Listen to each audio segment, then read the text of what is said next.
Long before smartphones and instant photos, Kodak didn't just sell cameras. It defined photography itself. Film rolls captured birthdays, vacations, weddings, and childhood memories.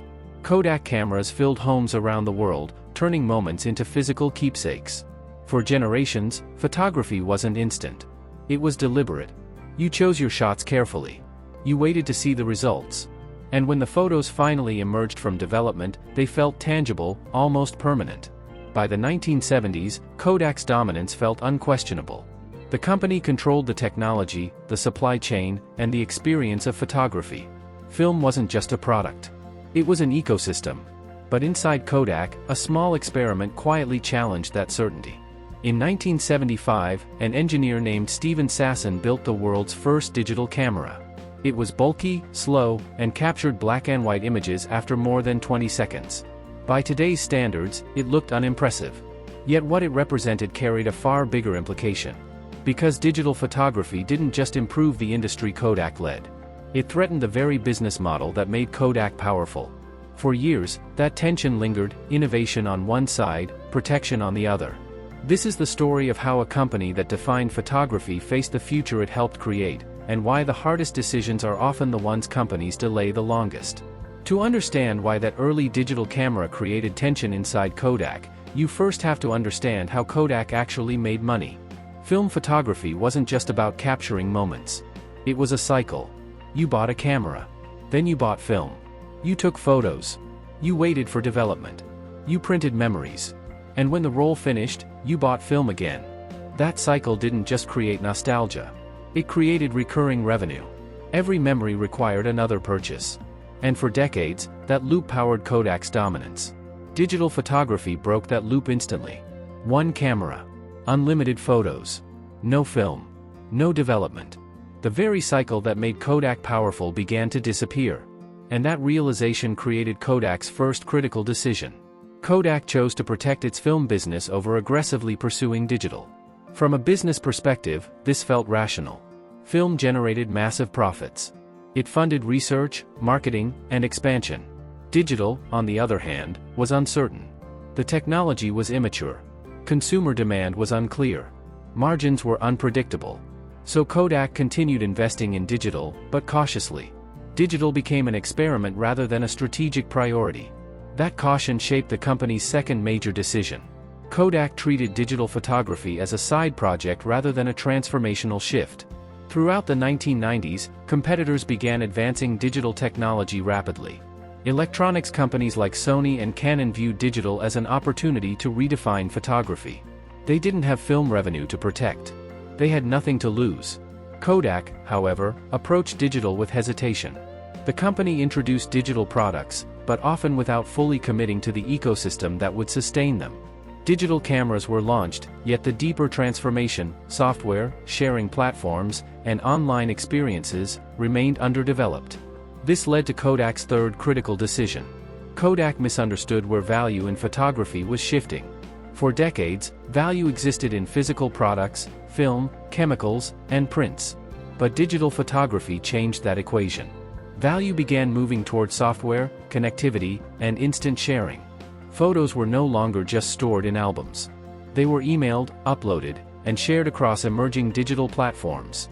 Kodak remained focused on hardware and printing, while new players explored storage, editing, and online ecosystems. The company that once defined the capture of memories struggled to adapt to how memories were now experienced. As the 2000s progressed, digital cameras improved rapidly. Smartphones began integrating cameras. Internet speeds increased. Consumer behavior shifted toward immediacy. The transition from film to digital wasn't sudden. It was gradual, then irreversible. Film sales began declining. Processing labs closed. Photo printing volumes dropped.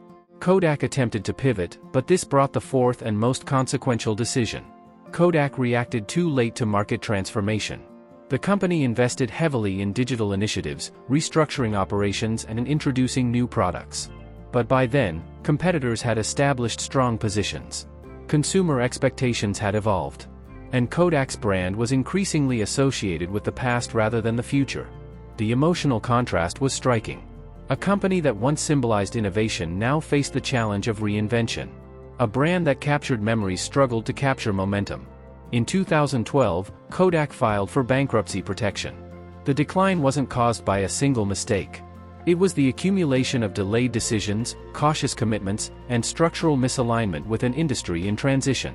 Yet Kodak's story isn't simply about failure. It's about the complexity of innovation inside successful companies. It's about how protecting the present can quietly shape the future. And it offers lessons that extend far beyond photography. The first lesson is that profitability can create strategic blind spots. Kodak's film business was so successful that it made alternative futures feel less urgent. But strong profits can delay difficult conversations. They can make disruptive innovation feel optional rather than inevitable. The second lesson is that innovation alone doesn't guarantee transformation. Kodak invented digital photography. But invention without execution rarely reshapes industries. The ability to commercialize, scale, and reposition matters as much as the original breakthrough. The third lesson is that business models shape strategic decisions. Digital photography wasn't just new technology. It disrupted Kodak's revenue structure. When innovation conflicts with profitability, hesitation often follows. And that hesitation can create opportunities for competitors. The fourth lesson is about timing. Disruption rarely happens overnight. It unfolds gradually, creating windows for adaptation. But when those windows close, catching up becomes exponentially harder. Kodak's story also raises a broader question relevant to modern companies. How do organizations balance protecting what works today with investing in what might define tomorrow? That tension isn't unique to photography. It appears across industries facing technological change, shifting consumer behavior, and evolving competitive landscapes. The emotional resonance of Kodak's journey lies in its irony. A company that once empowered the world to capture memories became a memory itself. An organization that helped invent the future struggled to inhabit it. But perhaps the deeper insight is not about Kodak alone. It's about the nature of success. Success creates attachment. Attachment creates hesitation. And hesitation can quietly shape outcomes long before decline becomes visible. Kodak didn't ignore the future entirely. It glimpsed it early. It experimented with it. It even contributed to its development. But seeing the future and embracing it are not the same. And sometimes, the most difficult strategic decision isn't about choosing innovation. It's about choosing to disrupt yourself before the world does it for you. That is why Kodak's story continues to resonate. Not as a simple narrative of failure, but as a reminder that innovation without decisive transformation can leave even the most iconic companies vulnerable. And in industries shaped by rapid technological change, the question Kodak faced remains relevant. When the future arrives inside your own organization, do you protect what exists, or do you risk everything to build what comes next? We study the decisions that build, and break, global brands. Subscribe to Brand Decisions. Because collapse is rarely sudden. It's usually invited. One decision at a time.